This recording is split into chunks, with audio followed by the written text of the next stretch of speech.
ഇല്ലേ ദേ വന്നിരിക്കുന്നത് തോറ്റ് തുന്നമ്പാട് നിന്റെ ആങ്ങള.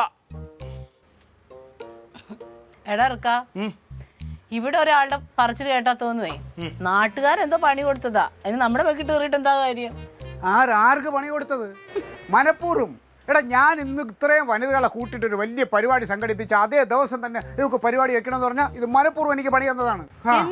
വിവരദോഷം പറയണതിനൊരു അതിര് വേണ്ടേടാ.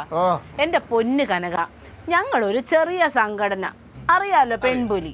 നമ്മളൊരു എല്ലാവരെയും വിളിച്ചെങ്കിൽ ഒരു 10-25 പേരെ ഞങ്ങൾ പ്രതീക്ഷിച്ചുള്ളൂ. പക്ഷെ യോഗം തുടങ്ങി കുറച്ച് എന്റെയൊക്കെ പ്രസംഗം കേട്ടപ്പോഴില്ലേ നിറച്ചു ആൾക്കാര് നോക്കുമ്പോ 100-250 പേരെടാ. നമ്മുടെ അത്രയും പേര് വന്ന് അതിന് പറയാണ് നമ്മൾ പണി കൊടുത്താൽ നമുക്ക് എന്ത് കാര്യം? എടി ഇതിപ്പോ പഴയ പോലൊന്നും അല്ല. ആൾക്കാർക്കറിയാം നല്ലത് ഏതാണ്, തെറ്റേതാണ്, ശരി ഏതാണ്, ഉടായ്പ ഏതാണ്, നമുക്ക് അറിയാൻ പറ്റുമല്ലോ. അപ്പൊ അതാ സംഭവിച്ചത്. അതങ്ങ് പറഞ്ഞാ മനസ്സിലാവണ്ടേ. സംസാരിക്കരുത്. എന്ത് ഭാര്യ ഭർത്താവിന്റെ പരിപാടി പൊളിച്ചെന്ന് പറഞ്ഞാൽ ഇനി ഞാൻ എങ്ങനെ ആൾക്കാരെ മുഖത്ത് നോക്കും? നോക്കണ്ട, നീ അതും പറയാം, എൻ്റെ അപ്പുറം പറയും. നിനക്കത് ഞാൻ നന്നാവണത് ഇഷ്ടമല്ലല്ലോ. പിന്നെ തങ്കം, നീ ഒരു കാര്യം നോക്കിക്കോ, എന്നോട് മാപ്പ് പറയാതെ നിന്നോട് ഞാൻ ഒരു അക്ഷരം മിണ്ടില്ല. മിണ്ടൂലടി.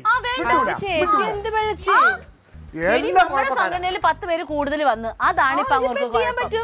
ഞാൻ മിണ്ടി കാണിച്ചു തരാം. എന്നാ ഞാൻ നിന്നോടൊരു കാര്യം ചോദിച്ചോട്ടെ, നിങ്ങളുടെ സ്വതന്ത്രമായി പോകുന്ന ഒരു പാർട്ടി അല്ലേ, ഒരു പ്രസ്ഥാനമല്ലേ, അതിലെന്താണ് ഈ രാഷ്ട്രീയക്കാരെ ഉൾപ്പെടുത്തണം? നിങ്ങള് ഞാൻ എന്ത് രാഷ്ട്രീയക്കാരെ കാര്യങ്ങളൊക്കെ എന്ത് നീ സംസാരത്തിന്റെ ഇടയിൽ അവന്റെ പാർട്ടിയുടെ കാര്യം പറഞ്ഞല്ലോ. എടേ അതെ, ഇവരില്ലാത്ത വർത്താനം എന്നോട് പറയല്ലേ കനക. എടാ, നമ്മൾ ഈ ലഹരിക്കെതിരെ ഇങ്ങനെ പ്രവർത്തിക്കുന്നത് കൊണ്ട് പല സമൂഹത്തിന്റെ പല സ്ഥലങ്ങളിൽ നിന്ന് ഞങ്ങൾക്ക് ഭീഷണിയുണ്ട്. അപ്പൊ നമുക്ക് ഒരു രാഷ്ട്രീയക്കാരുടെ ഒരു സംഘടനയുടെ സപ്പോർട്ട് ഉണ്ടെന്ന് പറഞ്ഞതിൽ എന്താ കുഴപ്പം? പറഞ്ഞു ഉണ്ടായിരുന്നല്ലോ, അവരുടെ പേര് പറഞ്ഞായിരുന്നു. അതല്ലേ വേണ്ടത്. 4-3-7 ഈ പാർട്ടിയുടെ പേര് പറഞ്ഞ വല്ല കാര്യമുണ്ടോ? അതെന്താ നീ അങ്ങനെ വർത്താനം പറഞ്ഞത്? പിന്നെ എങ്ങനെ പറഞ്ഞ? അങ്ങനെപറയരുത് കനക.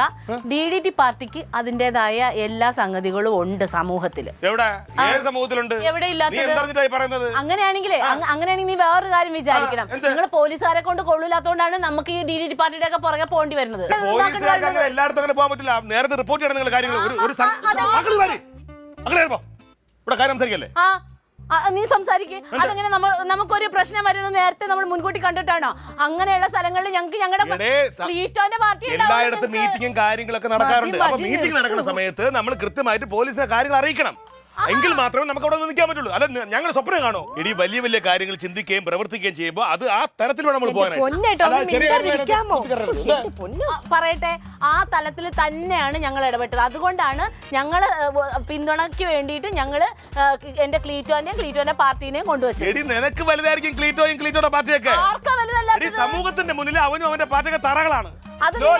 അത് നിനക്ക് എനിക്ക് എന്റെ ഈ നാട്ടുകാർക്ക് നിർത്തോ. കുറെ നേരം ഞാൻ അവിടെ നിന്ന് കേൾക്കാണ്. പോലീസുകാരന് ഇപ്പൊ എന്താണ് പ്രശ്നം? അത് നിന്നോട് പറഞ്ഞിട്ട് കാര്യമില്ലല്ലോ. എന്താ പ്രശ്നം?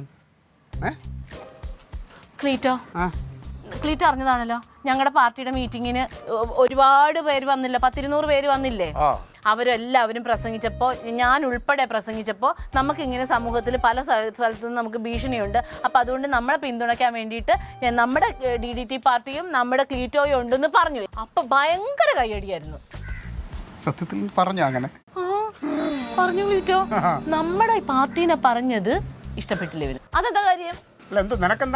ഞാൻ പറഞ്ഞത്, നീ ആ പറഞ്ഞ സമയത്ത് ഈ കയ്യടിയും കാര്യങ്ങളൊക്കെ കിട്ടിയ സമയത്ത് നീ എവന്റെ പാർട്ടിയുടെ പേരല്ലാതെ KKPP പേര് പറഞ്ഞിരുന്നെങ്കിൽ കയ്യടി ഇങ്ങനെ ഉണ്ടല്ലോ, ഇപ്പോഴും തീരില്ലായിരുന്നു. അറിയാമോ? നിന്റെ ബുദ്ധി മനസ്സിലായി.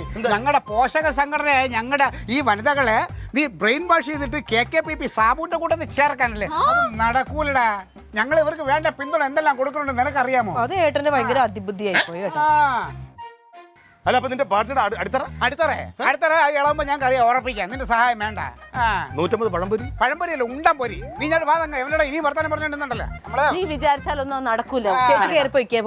പിന്നെ ഒരു കാര്യം പറയാം, 2 പ്രസ്ഥാനങ്ങൾ തമ്മിൽ ഇണങ്ങും പിണങ്ങും, വീണ്ടും ഇണങ്ങും പിണങ്ങും. അതിന്റെ ഇടയിൽ പോലീസുകാർ ഇടപെടണ്ട കേട്ടാ. ഇടപെടുന്ന സ്ഥലത്തൊന്നും ഇടപെടൂല. എന്നിട്ട് നമ്മുടെ കാര്യം